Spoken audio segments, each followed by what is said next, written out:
พญาช้างฉัตรทันตชาดกพระไตรปิฎกอรรถกถาฉัตรทันตชาดกในสมัยหนึ่งพระพุทธเจ้าประทับอยู่วัดเชตวันเมืองสาวัตถีทรงปรารภภิกษุณีสาวรูปหนึ่งผู้นั่งฟังธรรมระลึกถึงอดีตชาติได้แล้วแสดงอาการเดี๋ยวหัวเราะเดี๋ยวร้องไห้ได้ตัดอดีตนิทานมาสาธกว่ากาลครั้งหนึ่งนานมาแล้วมีช้างประมาณ 8,000 ชื่อมีฤทธิ์เหาะไปในอากาศได้อาศัยสาฉัตรทันอยู่ในป่าหิมพานต์ครั้งนั้นพระโพธิสัตว์เกิดเป็นลูกช้างของหัวหน้าโขลงช้างมีสีขาวโปรดปากและเท้าแดงเมื่อเติบโตขึ้นมีร่างกายใหญ่โตมากกว่าช้างเชือกอื่นๆที่งามีแสงรัศมี6 ประการเปล่งประกายออกมาอยู่ต่อมาเมื่อบิดาเสียชีวิตแล้วพระโพธิสัตว์ได้เป็นหัวหน้าช้างแทนมีชื่อว่าพญาช้างฉัตรทันมีภรรยา2 เชือกคือมหาสุภัทธาและจุลสุภัทธาวันหนึ่งในฤดูร้อนป่าลังมีดอกบานสะพรั่งพญาช้างฉัตรทันได้พาบริวารไปหากินที่ป่าลังใช้กระพองจนต้นลังให้ดอกหล่นลงมานางช้างจุลสุภัทธายืนอยู่เหนือลม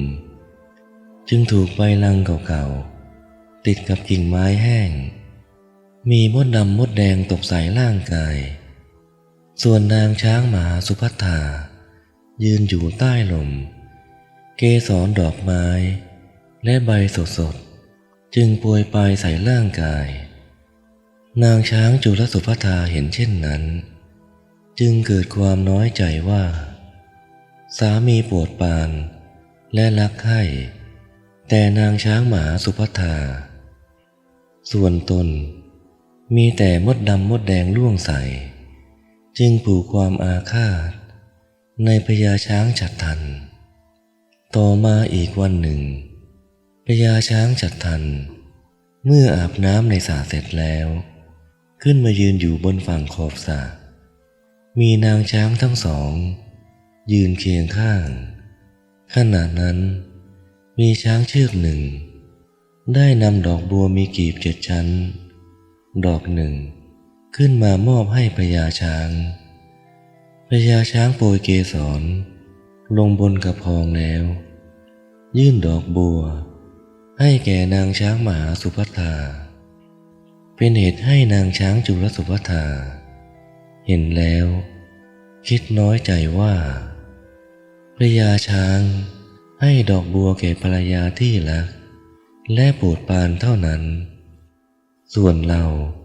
ไม่เป็นที่รักที่โปรดปรานจึงไม่ให้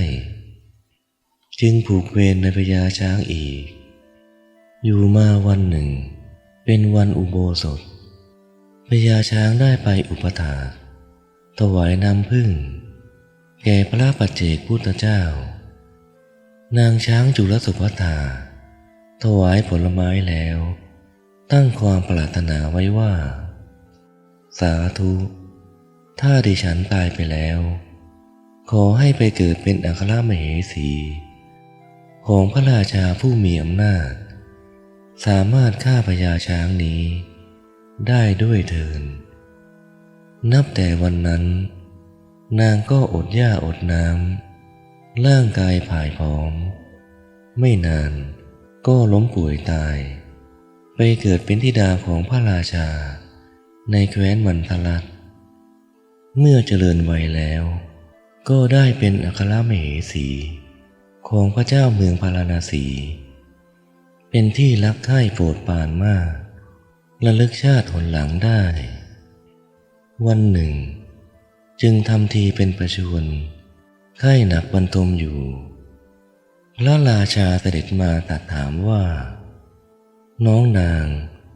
ดูในตาเจ้าก็แจ่มใสแต่เหตุไรหนอน้องนางจึงดูโศกเศร้าสู้ผอมไปละจ๊ะมเหสีทูลตอบว่าเสด็จพี่หม่อมฉันแพ้คันฝันเห็นสิ่งที่หาได้ยากพระเจ้าคุณแต่ถ้าไม่ได้สิ่งนั้นชีวิตของหม่อมฉันคงอยู่ไม่ได้เช่นกันพระราชาตรัสว่าน้องนางมีอะไรในโลกนี้ที่หาได้ยากบอกพี่มาเถิดจะจัดหามาให้พระมเหสีทูลว่าเสด็จพี่ถ้าจะกรุณาหม่อมฉันโปรดรับสั่งให้ประชุมนายพรานป่าทุกสารทิศเข้าประชุมกันที่ในท้องพระโรงมีนายพรานป่าประมาณ60,000 คนมาประชุมกันพระเทวีเมื่อพระราชาเปิดโอกาสจึงตรัสว่าท่านนายพรานทั้งหลายฉันเห็นช้างเผือกมีงารัศมี6 ประการฉันต้องการงาช้างคู่นั้นถ้าไม่ได้ชีวิตฉันก็คงอยู่ไม่ได้ขอให้พวกท่านนำมาถวายเถิดพวกนายพรานทูลว่าขอเดชะอาญาไม่ผลเกล้าตั้งแต่เป็นพรานมาก็ไม่เคยได้ยินปู่ทวดกล่าวถึงพญาช้างเผือกงามีรัศมี6 ประการเลยขอพระองค์ได้ตรัสบอกที่อยู่ของพญาช้างด้วยเถิดพระยาค่ะพระเทวีได้ตรวจดูพรานป่าทั้งหมดเห็นพรานป่าคนหนึ่งชื่อโสนุตระมีเท้าใหญ่เข่าโตหนวดดกเคราแดงตาเหลืองเป็นสัญลักษณ์ของพรานผู้โหดร้ายจึงมีรับสั่งให้เข้าเฝ้าแล้วตัดบอกทิศทางไปว่าจากนี้ไปทางทิศเหนือข้ามภูเขา7 ลูกมีภูเขาสูงที่สุดลูกหนึ่งชื่อสุวรรณปสคีรีเจ้าจงขึ้นไปบนภูเขาลูกนั้นมองดูตามเชิงเขาก็จะเห็นต้นไทรใหญ่ต้นหนึ่งมีกิ่งก้านสาขาหนาทึบมีพญาช้างเผือกเชือกหนึ่งอาศัยอยู่มีงาสวยงามมากมีบริวารมากเจ้าจงระวังให้ดีพวกมันระวังรักษาแม้แต่ธุลีก็ไม่ให้แต่ต้องพญาช้างได้นายพรานเกิดความกลัวตายทูลว่าข้าแต่พระเทวีพระแม่เจ้าทรงประสงค์จะฆ่าพญาช้างเอางาช้างมาประดับ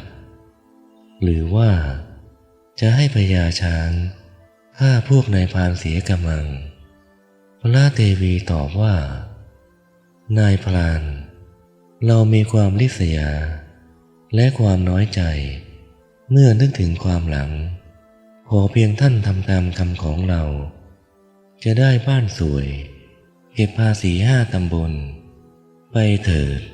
อย่ากลัวเลยพร้อมกับชี้แจงที่อยู่ของพญาช้างให้แจ่มแจ้งยิ่งขึ้นมอบทรัพย์สินให้1,000แล้วนัดมาอีก7 วันแล้วสั่งให้ช่างเหล็กให้ทำอาวุธช่างหนังให้ทำกระสอบหนังใส่สัมภาระในวันที่7นายพรานโสนุตระเข้าเฝ้ากราบทูลอัลลาเข้าป่าไปนายพรานปีนยอดเขา7 ลูกจนไปถึงที่อยู่ของพญาช้างเห็นพญาช้างเผือกมีงารัศมี6 ประการลงอาบน้ำในสระอยู่เมื่อถึงเวลากลางคืนจึงขุดหลุม4 เหลี่ยมเพื่อใช้เป็นที่แอบดักยิงพญาช้างในเวลาใกล้รุ่งคลุมร่างกายมิดชิดด้วยผ้าเหลืองแล้วลงไปยืนถือธนูมีลูกศรอาบยาพิษแอบอยู่ในหลุมนั้นรอการมาของพญาช้างวันนั้นพญาช้างได้พาบริวารออกหากินตามปกติเมื่อลงอาบน้ำแล้ว ก็ขึ้นมายืนอยู่บนฝั่งใกล้หลุมนั้นทันใดนั้นเองก็ร้องขึ้นสุดเสียงเมื่อถูกลูกศรของนายพรานฝูงช้างได้ยินเสียงร้องของพญาช้างต่างตกใจวิ่งหนีเข้าป่าไปพญาช้างตัวเดียวเหลียวมองดูที่มาของลูกศรแล้วลิกกระดานขึ้นเห็นนายพรานเท่านั้นคิดจะจับขึ้นมาฆ่าพอเห็นผ้าเหลืองพันกายนายพรานเท่านั้นความโกรธก็หายไปด้วยตระหนักว่าผ้าเหลืองคือธงชัยแห่งพระอรหันต์ไม่ควรทำลายควรสักการะเคารพอย่างเดียวโดยแท้จึงกล่าวเป็นคาถาว่าผู้ใดยังไม่หมดกิเลสปราศจากธรรมะและสัจจะผู้นั้นไม่ควรจะนุ่งห่มผ้าเหลืองส่วนผู้ใดคลายกิเลสได้แล้วตั้งมั่นอยู่ในศีลประกอบด้วยธรรมะและสัจจะผู้นั้นแหละควรนุ่งห่มผ้าเหลืองแล้วถามนายพรานว่าเพื่อนเอ๋ยท่านยิงเราเพื่อต้องการอะไรเพื่อตนเองหรือคนอื่นใช้ให้มาฆ่าเรานายพรานตอบว่าพระนางสุภัตตามเหสีของพระเจ้ากาสิกราชได้ทรงสุบินเห็นท่านจึงใช้ให้ข้าพระเจ้ามาเพื่อประสงค์งานทั้งคู่ของท่านพญาช้างก็ทราบโดยทันทีถึงการผูกเวรของนางจุลสุภัตตาจึงกล่าวว่าเพื่อนเอ๋ยพระนางสุภัตตามีใจจะต้องการงาทั้งสองของเราดอกประสงค์จะฆ่าเราเท่านั้นถ้าเช่นนั้นก็เชิญเถิดนายพราน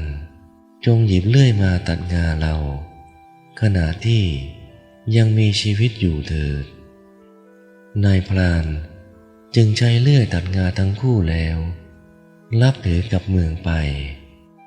พญาช้างมอบงาให้นายพรานแล้วตั้งจิตอธิษฐานให้ได้บรรลุพระสัพพัญญุตญาณแล้วตั้งจิตเมตตาให้นายพรานเดินทางกลับเมืองด้วยความปลอดภัยแล้วล้มลงขาดใจตายฝ่ายนางช้างมหาสุภัตตาล้อมฝูงช้างวิ่งหนีไปได้ระยะหนึ่งเมื่อไม่เห็นศัตรูตามมาก็พากันกลับเห็นพญาช้างสิ้นใจตายแล้วก็พากันร่ำไห้ค่ำควรอยู่หน้าที่ตรงนั้นส่วนนายพรานนำงาช้างทั้งคู่เข้าถวายนางสุภัตตาพระนางรับคู่งาอันวิจิตรมีรัศมี6 ประการวางไว้ที่พระเพาทอดพระเนตรดูงาของสามีสุดที่รักเกิดความโศกเศร้าสลดใจอย่างยิ่งทันใดนั้นเองดวงหฤทัยของพระนางก็ได้แตกสลายสวรรคตในวันนั้นเช่นกันเรื่องนี้สอนให้รู้ว่าอย่าคิดทำอะไรด้วยอารมณ์หุนหันพลันแล่นวู่วามเพราะจะนำความโศกเศร้า